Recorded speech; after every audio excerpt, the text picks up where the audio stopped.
Thanks, Mark. And thank you very much, Shane and Thoroughbred Times and Castle Alliance for all the wonderful support for this award.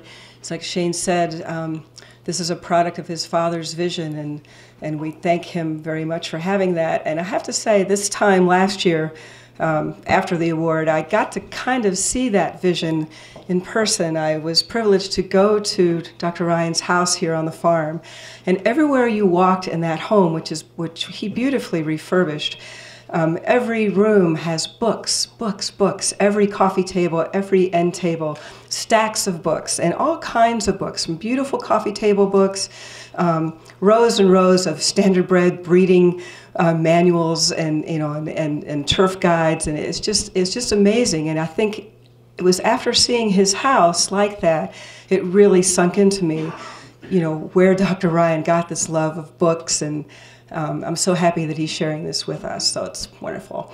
As for this year, we had quite a few entries and a really great wide array of books as usual. There were the sometimes racetrack publications of coffee table books, Fred Stone's gorgeous paintings in his book, which I think I saw at the Keeneland gift shop today.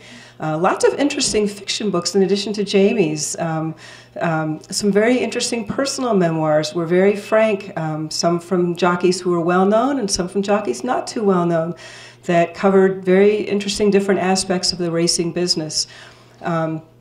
That's sort of one of the difficulties of our job as judges. It's sometimes trying to compare apples and oranges and come up with the best book. What we first do is Mary Simon, our supervisor of all the judging. She gathers the books and sends them out to us, and between Mary and myself we winnowed them down to a group of semi-finalists, which were published in the Thoroughbred Times. And then we have 3 judges. Almost every year, I think we've had the previous year's winner be a judge.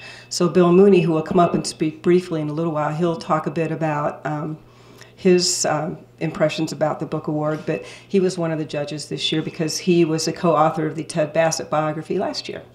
I think that's a nice aspect, that they come back and and help us with this process. And then we have a actual scoring sheet that we work on, that we try to, as fairly as possible, evaluate each book individually, and we make comments about them. So I'm going to introduce Bill Mooney. He'll come up here and give some brief talks, and then I'll come back and introduce each author.